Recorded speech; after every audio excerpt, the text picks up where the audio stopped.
Hello, everybody. Yeah, it's me. That's right. There's no cold open this week because this episode is just a little bit of a bonus, something special just for you. So, the very first session that I did with Olivia ran long, and the software I was using to record it only recorded for an hour. So, we had actually finished the content of episodes 1 and 2 in one go, but my story was cut off. So, we did a second recording session where we cut what would become episode 2 and episode 3, which was supposed to be, a Patreon exclusive thing should we get to that point. And we were going into what our personal fears were, and it was almost a TMI type situation. Nobody really cares about that stuff. What you want to hear is an interesting story. So I just took the best and cut the rest, but I also have some big spoilers because we talk about a lot of stuff. It's almost a media-centric episode. So we mentioned spoilers for PT/Silent Hills, the game Visage, the movie Under the Skin, the movie The Thing, the movie Splice, the movie Videodrome, the show Midnight Mass, the game Resident Evil 8. There's a lot of Resident Evil 8 spoilers in there. Shouts to Resident Evil 8. The movie Men, the movie Mimic, the movie Hereditary, and the movie Midsummer. Now, we probably don't spoil all of them, but we mention all of them, and I don't remember what we did or did not talk about plot-wise. That is why this is a Hand Stuff 3. We touch on a lot of things, but we don't really get anywhere with them. Anyway, enjoy. All right, ladies and germs. So we've blown out the candle we have between us. We are in complete darkness. We're going to get into what actually really scares us in just day-to-day life, or something that maybe really scared you recently. I'd say being an adult. Is that an answer? There's just existential dread that one day you'll wake up and this was all for nothing. Yeah, and I think that in adulthood, that's the most realistic fear. That plays into something that I like to call adult apathy, because I used to love horror movies and games growing up. I used to love getting the jolt of being afraid, but it's kind of hard to come by now. And anytime like a movie or a series really does that for me, I enjoy it. And the last true moment that like really, really scared me was Resident Evil 8, because I am from Romania and Resident Evil 8 is taking place in Romania. It's got vampires, werewolves. Like, this game is tailor-made for me. I love it. To give a little bit of context, a husband and a wife have a newborn baby. His wife is killed in front of him and his daughter's abducted. So he's in a very low place emotionally, and he has to essentially go through the nightmares of Resident Evil 8 to get his daughter back. So the second major set is this just big, empty, haunted house. Silent, long hallways, pictures falling off walls. Your guns are taken away. Your ability to respond against any attack is gone. Already, it's really playing with your perspective as that character, the husband and father. You come across a body on a gurney. The body is a full-size wooden mannequin of your dead wife. So they're making fun of you, and you have to dissect parts of the mannequin to get items to go further in the area. And nothing's happening in the house. There are only little minor scares until you go down a well and you go back upstairs, and all of a sudden everything about the little haunted house is different. And there's this huge fire hose-size umbilical cord leading down a hall. And the hallway is completely dark, and you're just kind of blindly following it. Because what the rest of this section has taught you is that you're fine to go wherever you want. The scares are small and minor. And as you turn the corner, as you go down the second corridor, there's this demonic child laughing. And then you hear these huge slapping footsteps on the floor. And this huge 9-foot-tall fetus starts chasing you. And when I tell you, this scared the fuck out of me. Like, this thing is like elongated and deformed, and it's laughing and crying at you at the same time in this distorted voice. In the moment it catches you, like, I died to it the first time I saw it because I just didn't know how to handle it. It swallows you whole. It grabs you and it swallows you whole. I've beaten the game multiple times, and in that section, as you like to say, it puts my hackles up. The hair on the back of my neck stands up every time I play it, regardless of what I know is going to happen. I've watched Let's Players go through it. I've watched people reviewing the game talk about it. And it still scares you? And it scares me, but it doesn't seem to like affect them in the way that it affected me. Why is that so terrifying for me specifically? You describing it does not scare me. And obviously I'm not in the moment, I'm not playing it, but I can't imagine it scaring me the way that you're describing it scared you. I think it came down to just the intimate nature of how the protagonist was mocked for his failure to protect his family was just so creepy and disturbing to me, to have it become like a Silent Hill style, like all of your mistakes as an individual, like everything you've ever done is a joke. Everything you've ever done is going to get punished and tormented in this specific scenario. That's very interesting. That's every Silent Hill game. That was exactly how that Resident Evil level played out. Because you know how, like, when you're a child, you're like, what am I going to be like in high school, or what am I going to be like in college? All these responsibilities are laid out for you. Movies and media and the people in your life. And you're like, these were the formative experiences. These are the times when you have to step up to the test, when you become a parent, when you become a high schooler or a college graduate, when you get your first career job.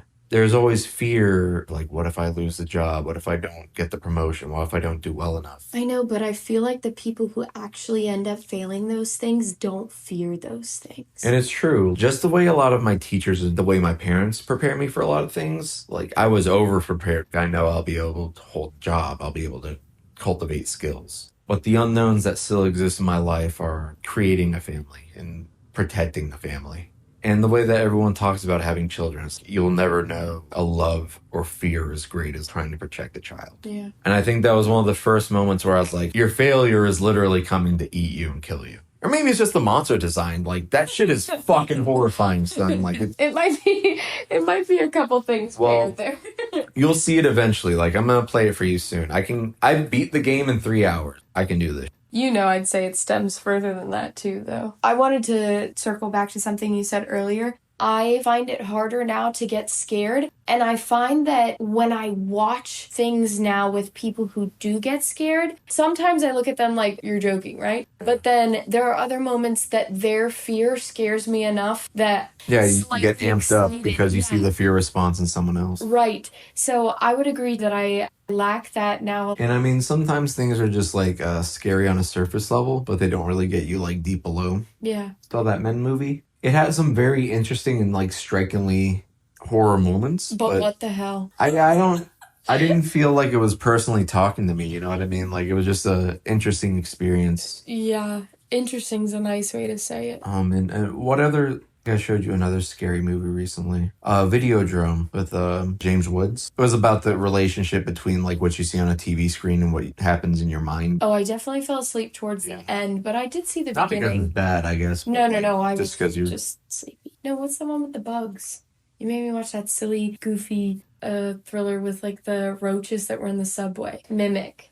Yeah, I'd never seen Mimic before. It was on that list of 100 scary movies that Bravo used to have. Yeah. When I was a little kid, that was my horror Bible. These are all the scary movies I should see. Bravo? Yeah, Bravo, oddly enough. But yeah, I'd never seen Mimic, and that was my first time seeing it. That was a horror movie, but it never scared me. No, yeah. It was almost like an action movie with I was disgusted. Yeah, I was disgusted more than I was scared. Like, the squirting of bug juices or, like, other things was, not like a, When I think about the last times I truly felt like an anxiety or a fear when watching something, I recently watched my way through Midnight Mass. And it wasn't the scariest thing I'd ever seen, but the story was so engrossing that when something scary was happening, spoilers for anyone who hasn't seen it, I suppose. Old priest makes his way into that cave just off of Jerusalem, and he's seeing the creature, the angel, whatever you want to call it, for the first time, and it's just this 9-foot tall creature with glowing eyes in the cave. Those moments genuinely terrify me. So every time that I saw that creature, I too was scared.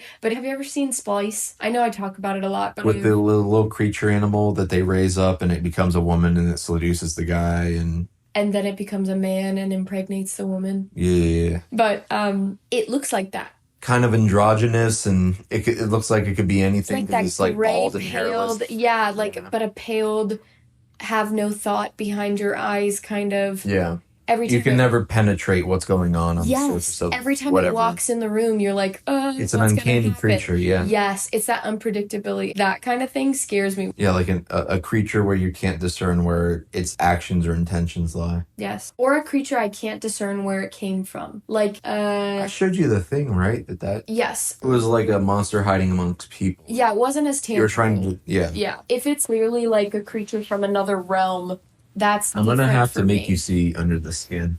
But it's one of those things that, like, once you watch it once, it's going to stay with you forever, and you probably don't need to see it again. It's striking in almost every way that it can be. Yeah. You see Scarlett Johansson naked, but let me tell you, when you see it, you're not even going to be enjoying Not going to want it. You're not going to be enjoying it at all. Okay, let's start with Danny's personal bias here. He would leave anyone in a heartbeat for Scarlett Johansson. So... Listen, I would never leave you, or any committed relationship that matter, for Scarlett Johansson. If she looked at you and said, Danny, leave your people, come with me now, you're saying no. I'm not the kind of person that, like, if I had my pass, I would use it on this person. If I'm committed to somebody, I'm committed. If I had to conjure a scenario where I would want a pass and use a pass, it would be like a Scarlett Johansson playing like a Jill Valentine. Like, that would be a cocktail of, like, yeah, I can't deny something like that. Anyway, back to fears.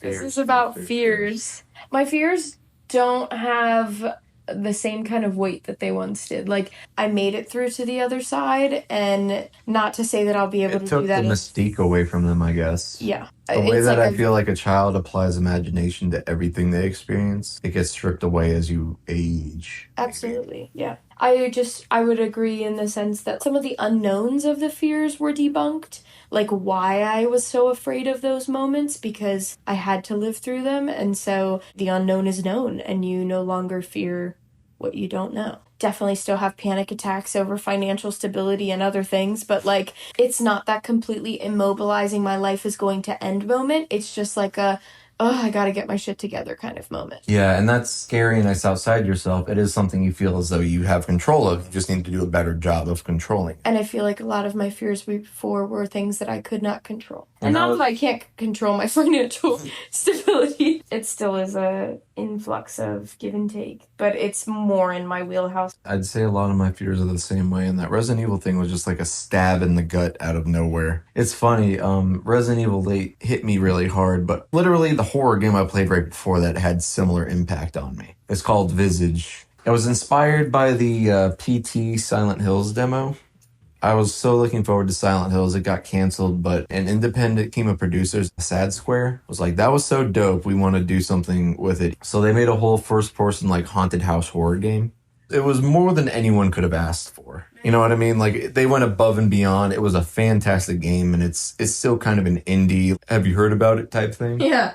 Oh, for sure. It was scary. It was well-produced. It looked fantastic, and it completely capitalized on that PT concept. I bought it at least 3 times on 3 different consoles. Like, it's great. Anyway, there are a lot of little moments in that game that were like, scary. Like, ghost jumps out at you, or there's a spooky atmosphere. That was a well-crafted product that was made to scare you in the same way that a movie like Hereditary was. I will say this. Everyone said Hereditary was going to scare me out of my skin because people had prepared me so much for it. I did not have that same, like, if you ever talk to my sister about Hereditary, she owned it on DVD way back in the day. And I did not see that of Taylor. She burned it. She was terrified. I did not see of Taylor. She was terrified of it after. She was like, the devil is in that movie. I will not watch it ever again in my life. Olivia, don't ever watch that movie. Do you see it in theaters? No, I watched it at Chris and Taylor's in the dark at night. Okay, so that's enough to be scared alone. Shout out to my sister and her husband.